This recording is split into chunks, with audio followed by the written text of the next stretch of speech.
Steelers Nation, it is time for another quick hitter here on the Steel City Insider YouTube channel. I'm your host here, Jeremy Ritz, part of the duo who runs the Steel City Insider podcast, along with Jim Wexell, the GOAT, the insider himself. And we're going to get caught up on some things happening with the Steelers this week, and also take a look at some of your comments that you posted on the channel. We want to thank you guys for your support and for commenting, liking, subscribing, sharing with your family and friends. So much love to all of you guys for that. But want to start here, the quick hitter, by reporting that TJ Watt has been hospitalized as of today. When I'm recording this, it's December 11th, for discomfort in his lungs. And this was reported by the PR director for the Steelers, Burt Lawton.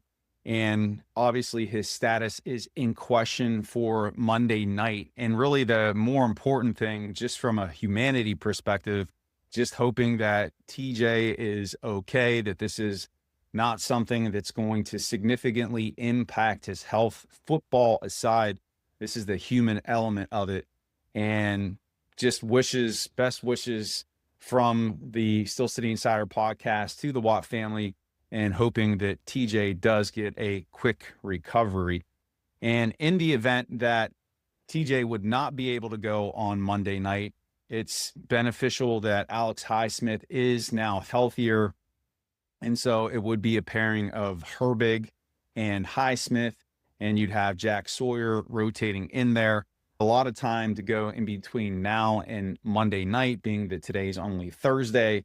So we'll see what Coach Mike Tomlin has to share about this, and if there's any update with TJ's health. But wanted to start that out by sharing that with all of you. And when we talk about last week and the performance, the win in Baltimore, it was not pretty. And I had some comments on the channel saying, oh, what about you saying that the Steelers suck and they had no chance of winning and blah, blah, blah, blah, blah. Again, just to clarify, I want the Steelers to win, but based on their performance in Buffalo, in previous performances, I'll be honest, I did not see that level of play coming out in Baltimore. And this by no means absolves the Steelers of what their warts are, because they are still there. They still are struggling to stop the run, but they need Derek Harmon back. They are struggling to run the football themselves, even though the offensive line has done a nice job of protecting Aaron Rodgers, and we need to see improvement there. And so getting healthy is going to be important for this team, but really just coming together, creating some cohesion there across the board on all units, all three units, offense, defense, special teams. That has to happen. But we heard last week Aaron Rodgers talking about a difference in the quality of practice. And Marquise Valdez-Scantling, I think I'm pronouncing that right. You guys can crush me in the comments if I'm not, also pointed that out, just saying that the quality of practice improved. He mentioned that this week. And that is something that let's pay attention to. Let's see if that continues to be a trend, and maybe the bringing in of the veterans like Valdez-Scantling and Adam Thielen, if that just raises that level of professionalism, something that Aaron Rodgers pointed out after the Ravens game. And if everybody's tight on the details, they're focused, they're executing the game plan, they're preparing by practicing that game plan to make sure that it's committed to memory so that they can go play loose and free. Let's see how that impacts the Monday night contest against the Dolphins, who are not going to be an easy contest. I know a lot of people think Miami, that's automatic win, but consider that running game that they have and the Steelers' inability to stop the run this year. They're going to have to prioritize that and force Tagovailoa. Again, I probably butchered that name as well, but they have to force the game into his hands. And if they're able to do that, stop the run, force the game into the quarterback's hands, they should win on Monday night. And then just a couple other things here of note that probably are of interest to you. Kenny Pickett, remember him? He was supposed to be the savior at quarterback. He is going to get a start for the Las Vegas Raiders. Tell me how that one turns out, because you want to talk about the black hole. The Raiders, that is the black hole for NFL football. Like players go to the Jets for their careers to die. The Raiders organization is becoming that. I'm rooting for Kenny. I hope he does well, but something tells me that that's going to be pretty ugly. And then sticking with the theme we talked about last week, bringing these older veterans onto the team, talking about Thielen, Aaron Rodgers, Phillip Rivers makes his return to the NFL for the Indianapolis Colts after Daniel Jones unfortunately injured his Achilles and is out for the season. So that's going to be interesting to see Rivers out there slinging it again. You wonder if, his 12 kids or however many that he has will be out there watching him. That's going to be very, very interesting. And then I just wanted to close this episode up by looking at a few of your comments from the channel. Want to give a shout out to Jamie8575, Jamy. She says, fellas have the same hairdo in reference to Gemini. That was not planned at all. I got my hat on here. We just keep it short. I cannot wear long hair because I look like a fool. So that's why I keep it short. And yeah, Gemini like brothers from different mothers. And here's another comment. This one is from Card Collector Cody. And this is what he says. The problem is the bottom has fallen out many times in recent years under Tomlin. 2020 was the beginning of the end.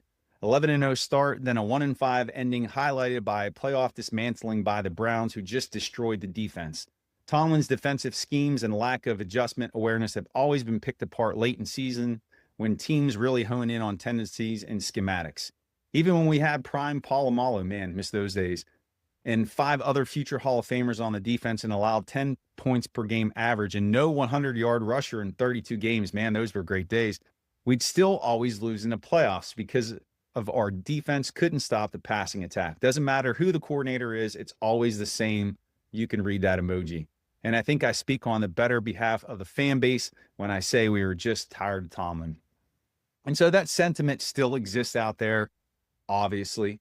That's not going to go anywhere. And really, the way that Tomlin is going to be judged and what he's going to need to happen in order to get rid of this sentiment is he not only has to win a playoff game, but I think it's going to take getting to the AFC Championship or getting back to the Super Bowl or potentially even winning a Super Bowl.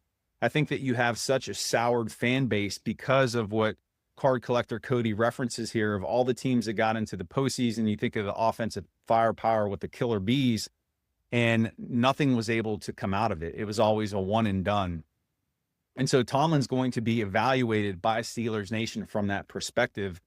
And that's a really difficult spot to be in. It's almost like he's not going to be able to win, no pun intended, but a step in the right direction is if he can get this team into the postseason, a home playoff game against the Bills, Chargers, and get at least a first round win. That would go a long way in helping to get rid of this sentiment. And then the last one I want to share here is from Ron Straight. He says, love you guys in your podcast. Keep up the good work. God bless. Ron, thank you. We appreciate that. We enjoy doing these casts. I'm enjoying doing these new quick hitters. So we appreciate all of you guys out there in Steelers Nation, and we're trying to do a better job in responding to your comments, but a shout out to you, Ron. All right, ladies and gentlemen, that is going to do it for today's quick hitter. Again, prayers to the Watt family. Hopefully TJ has a quick recovery. And before I close out here, just want to remind everybody, I talked about this on the episode of Still City Insider podcast this week. I am a trader and investor, former high school principal, educator, and I still teach, but I teach the stock market now. On January 5th of this upcoming brand new year, 2026 at 8:30 p.m., I'm going to be teaching a free course over 4 nights, 8:30 p.m. And I'm going to be teaching the fundamentals of investing, of swing trading, so that you can take control of building your wealth in 2026. This is for beginners, but it is my personal mission to educate people about the markets, to not be afraid of it, so that you can actually put your money to work and make it grow for you. And to put my money where my mouth is, I'm giving away $1,000 for someone to open their own brokerage account on the final night of the event. So basically, I'm paying you to teach you. So click the registration link in the description if you're interested in signing up for that. Would love to have you there. And I will have one more quick hitter before this week is over, so be sure to check that out. And as always, thank you for your support of the channel, and we will see you back here next time for another Steelers Quick Hitter.